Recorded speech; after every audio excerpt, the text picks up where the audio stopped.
Om Swastiastu. Selamat siang, perkenalkan saya Ninyaman Susanti, CGP Angkatan 9, bertugas di SMP Negeri 5 Memui, dan bersama dengan teman saya pada hari ini.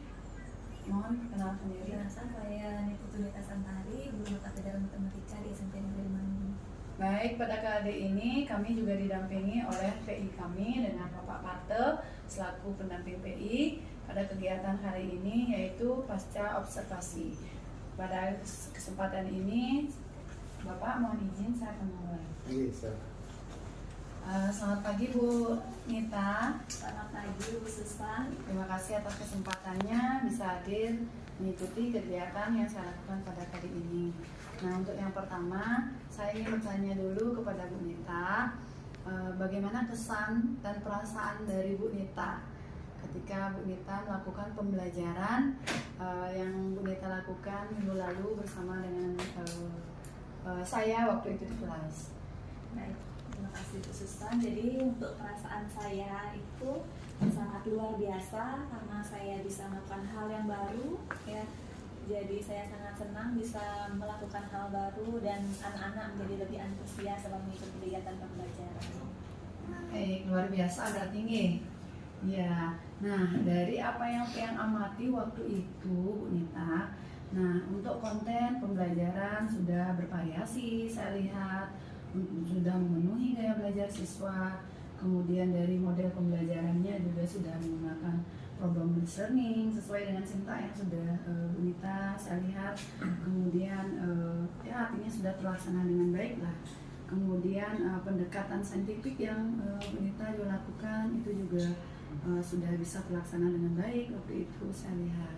Nah, kira-kira dari apa yang Bu Nita sampaikan tadi, kesan maupun dari apa yang sudah saya observasi, ada nggak kira-kira kesulitan ataupun hambatan yang Bu Nita rasakan saat melaksanakan pembelajaran itu? Baik Bu Susan, jadi ketika pembelajaran itu karena saya menggunakan pembelajaran berdiferensiasi berdasarkan gaya belajar, jadi mungkin ini karena suatu hal yang baru untuk saya, jadi saya awalnya itu mengalami kesulitan dalam mengorganisasikan peserta didik berdasarkan gaya belajarnya. Tetapi untuk mengantisipasi tersebut, saya mencari suatu aplikasi di Google yang bisa untuk mengetahui gaya belajar siswa, sehingga saya bisa mengelompokkan siswa berdasarkan gaya belajar anak tersebut. Kemudian kelemahan atau kesulitan yang berikutnya yaitu ketika pelaksanaan pembelajaran, mungkin saya perlu berlatih lagi dalam hal memanajemen waktu seperti itu, karena dalam kegiatan mempresentasikan hasil tidak semua kelompok bisa mempresentasikan hasil belajar. Baik, seperti itu ya. Mungkin nanti saya ingin tanya lebih lanjut tentang kesulitan maupun hambatan yang Bu Nita alami. Tapi sebelum itu saya ingin bertanya, meskipun adanya hambatan seperti itu, kira-kira tujuan pembelajaran yang ingin Ibu capai itu sudah tercapai apa belum?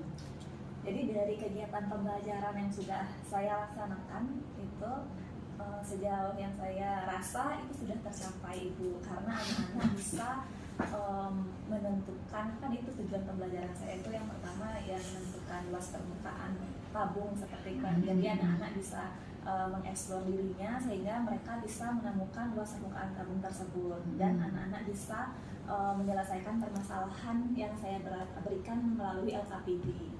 Seperti itu. Oke. Terus kira-kira area pengembangan yang sudah sudah Ibu sampaikan di awal itu kan waktu itu kalau nggak salah area pengembangannya itu adalah siswa mampu menggunakan pembelajaran berdiferensiasi berdasarkan gaya belajar dan juga mampu menggunakan model pembelajaran problem-based learning. Nah, seperti itu. Iya. Nah, kira-kira dari pengembangan area yang sudah Ibu lakukan, apakah itu bisa tercapai?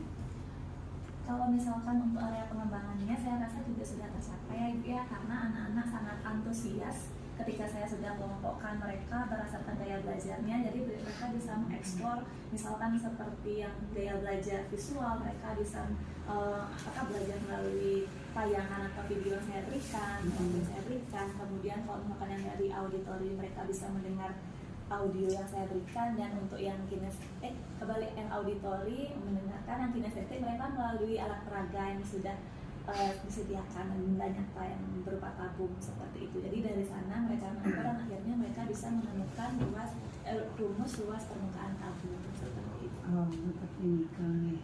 Baik.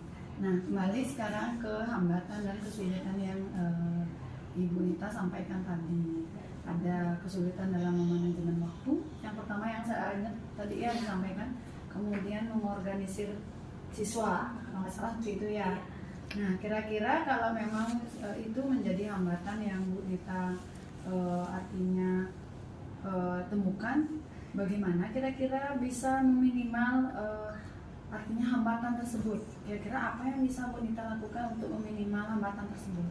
Jadi saya sebelum kegiatan pembelajaran itu saya sudah memberikan berupa link untuk mengetahui gaya belajar anak-anak. Kemudian saya juga melalui pengamatan yang sebelum-sebelumnya kan kita juga bisa melihat ya Bu ya. Jadi sebenarnya anak-anak itu dia lebih bisanya di bagian mana, apakah dia itu termasuk yang visual, kinestetik atau auditori seperti itu. Berarti mungkin Ibu akan melakukannya itu dengan mengirim link ya, seperti itu ya solusinya ya, maksud Ibu ya.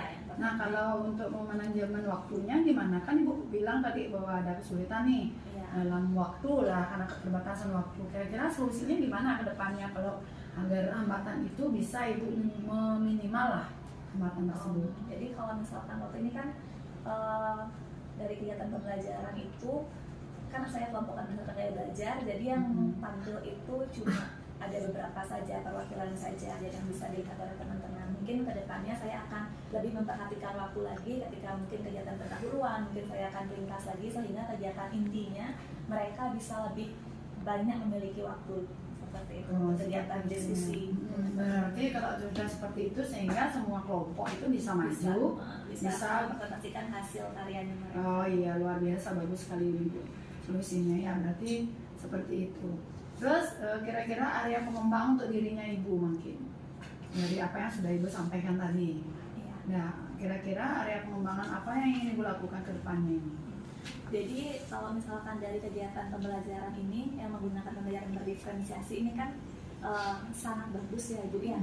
Dan mungkin nanti ke depannya saya akan lebih banyak lagi mencari informasi mengenai pembelajaran berdiferensiasi, apalagi kan dia terintegrasi dengan keterampilan sosial emosional seperti itu sangat luar biasa sekali, bisa membuat anak-anak menjadi fokus seperti itu kan. Nah, jadi nanti mungkin saya akan lebih banyak lagi berdiskusi dengan rekan sejawat, kemudian mencari informasi-informasi mungkin melalui aplikasi TMM kan banyak sekali ya itu informasinya terkait dengan pembelajaran tersebut, dan mungkin dari bantuan Ibu juga nanti yang mungkin bisa menjadi tutor saya ke depannya. Baik, kira-kira kapan Ibu mulai melakukan kegiatan yang Ibu sampaikan tadi? Ya, untuk pengembangannya itu mungkin saya akan segera, secepat mungkin, sebisa mungkin saya pelajari lagi sehingga nanti ke depannya bisa saya terapkan di kelas-kelas yang lainnya.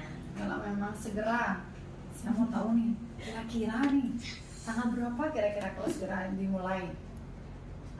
Ya kurang lebih lagi 2 minggu atau lagi sebulan bisa Bu ya untuk ini apa namanya untuk lagi 2 minggu ya, nanti 2 minggu berarti ya. Kira-kira tanggal 2 minggu berarti di bulan Maret ini berarti ya? Ya, sekitar atau mungkin setelah nyepi ya. Setelah nyepi ya? Iya. Boleh deh.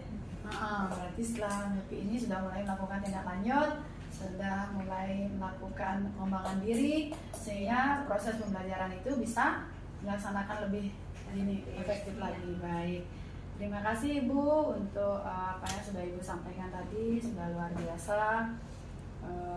Mungkin sekian yang bisa saya sampaikan sama Ibu. Untuk itu sekali lagi saya ucapkan terima kasih atas meluangkan waktu bisa berkonsultasi pada kesempatan kali ini. Sekian yang bisa saya sampaikan, terima kasih. Dan yang terakhir sebelum kita akhiri, mari kita tutup kegiatan pasca observasi ini dengan mengucapkan Paramo Santi. Om Santi, Santi, Santi. Terima kasih sudah susah rasanya.